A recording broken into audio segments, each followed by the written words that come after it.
అందరికీ వందనాలండి. ఎలా ఉన్నారు? బాగున్నారా?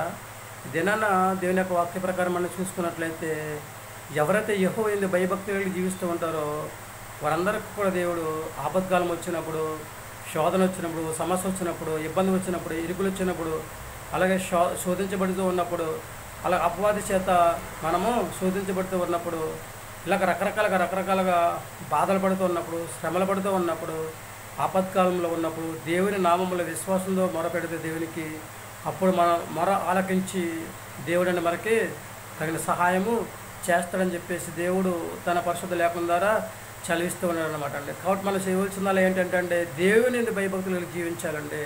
దేవునికి నమ్మకంగా జీవించాలి. ఆయన యందు విశ్వాసంతో ప్రార్థన చేసుకున్నట్లయితే మనం ఏ పరిస్థితిలో ఉన్నా ఆ పరిస్థితిని మార్చి మన పరిస్థితిని చక్కబెట్టి లేదా మన పరిస్థితిని చక్కదిద్ది మనకు కావలసిన సహాయాన్ని దేవుడు చేస్తాడని చెప్పేసి దేవుడు తన పరిశుద్ధ లేఖనం ద్వారా చదివిస్తూ ఉన్నాడనమాట అండి. అదేవిధంగా లేయా గారు చూడండి, కష్టకాలంలో ఉన్నప్పుడు మోకరించి యెహోవా నామములో ప్రార్థన చేసినప్పుడు దేవుడు ఆమె మొరను ఆలకించి ఆమెకు కావలసిన సహాయాన్ని చేసినట్లుగా మనము చూస్తూ ఉన్నామన్నమాట అండి. అదేవిధంగా మనం చూసుకున్నట్లయితే అన్నగారి దగ్గరికి మనం వెళ్ళినట్లయితే అన్నగారు దేవుని సన్నిధిలో తన మనోవేదనని దుఃఖంతో దేవునికి తెలియజేశారనమాట అండి. చక్కగా ఆమెకి ఏమి కావాలో దేవుణ్ణి తన మనోవేదనతో దుఃఖంతో అడిగినప్పుడు లేదా విశ్వాసంతో ప్రార్థన చేసి చక్కగా దేవుణ్ణి అడిగినప్పుడు కన్నీటితో ప్రార్థన చేసి దేవుణ్ణి అడిగినప్పుడు అండి చక్కగా ఆమెకు కావాల్సిన సహాయాన్ని దేవుడు చేసినట్లుగా మనం చూస్తూ ఉన్నాం. సహాయమే కూడా పోదండి. ఆమె ఏమైతే కోరుకుందో దేవుడు బహుమానాన్ని ఆమెకి ఇచ్చినట్లుగా మనము చూస్తూ ఉన్నాం అనమాట అండి. పరిశుద్ధ గ్రంథంలో కష్టకాలంలో ప్రార్థన చేసి దేవుని యొక్క ఆశీర్వాదాన్ని పొందుకుని దేవుని యొక్క కృపను పొందుకుని హాయిగా జీవించిన వారు అనేక మంది పరిశుద్ధ గ్రంథంలో ఉన్నారండి.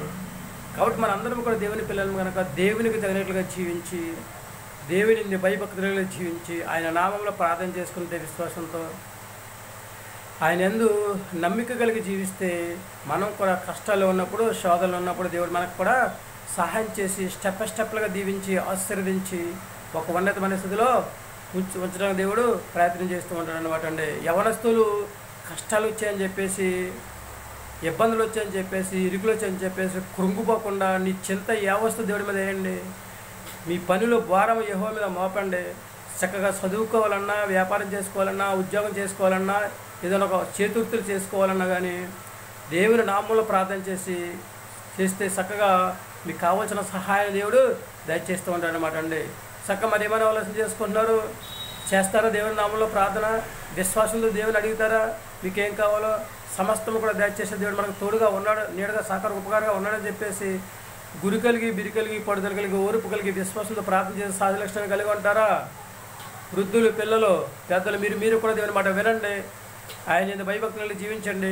మీకు కావాల్సిన సహాయం దేవుని దగ్గర నుంచి సంపాదించిన భూమి మీద హాయిగా జీవించండి. ఏమంటారు? లేదంటే మేము దేవుని మాట వింటామండి, దేవుని పిల్లలుగా దేవుని మాట వింటామండి, ఆయన యందు భయభక్తులు జీవిస్తూ ఉంటామండి.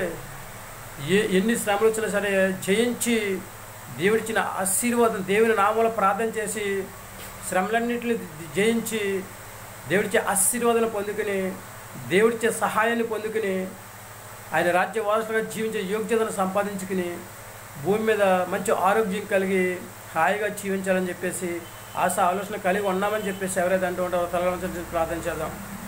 మహాపరిషుని పరలోకపు తండ్రి, బిడ్డలందరినీ కూడా దీవించండి, ఆశీర్వదించండి ప్రభా. ఏది భయభక్తి కలిగి ఉంటే మా పిల్లలకి ఎప్పుడు ఎక్కడ సహాయం చేయాలో తండ్రి ప్రభా అలా సహాయం చేస్తానని చదివించిన దేవుడు ప్రభా నీకు వందనాలు. అలాగే తండ్రి స్తోత్రం. బిడ్డలందరూ కూడా నేను భయభక్తులు కలిగి నమ్మకం కలిగి తండ్రి విశ్వాసంతో ప్రార్థన చేసుకుని దాని ప్రభావ నీ దగ్గర నుంచి సహాయాన్ని పొందుకునే సహాయం దాన్ని పిల్లలందరికీ దయచేయండి ప్రార్థిస్తున్నాను ప్రభా. ప్రార్థన చేసి మంచి మనసు దయచేయండి. అలాగే ఉద్యోగం చేస్తున్న వారిని, వ్యాపారం చేస్తున్న వారిని, చేతులు చేసుకుంటున్న వారిని తండ్రి, వివాహం కోసం ఎదురు చూస్తూ ఉన్న వారిని తండ్రి, గర్భిణీ స్త్రీలను, బాలింతలను తండ్రి, సంతానం బిడ్డలు తండ్రి, సమస్యలు ఉన్న వారిని, అనారోగ్యంతో బాధపడుతున్న వారిని తండ్రి, అలాగే ప్రతి ఒక్క వాహనాలను కోరిన తండ్రి ప్రతి ఒక్కరు కూడా జ్ఞాపకం చేసుకుని ప్రతి ఒక్కరు నీ భయభక్తులు కలిగి ఎవరికి ఏ సహాయం అయితే కావాలో ఆ సహాయాన్ని ప్రభావ నీ దగ్గర నుంచి పొందుకుని మంచి ఆరోగ్యం కలిగి భూమి మీద హాయిగా జీవించే యోగ్యతను దయచేయమని, ప్రతి ఒక్కరు కూడా మంచి ఆరోగ్యం దయచేయమని, మా ప్రార్థనలకు ఇస్తాను, మా ప్రార్థనకు ప్రతిఫలం దయచేయమని, మా కొరకు త్వరగా యేసుక్రీస్తు పేసమని నమ్మలాడి వేడుకొంచున్నాము తండ్రి. ఆమేన్. అందరికీ వందనాలండి. తిరిగి దేవుని ఆశీర్వాదాలు మీకు తోడుగా ఉన్నాను గాక.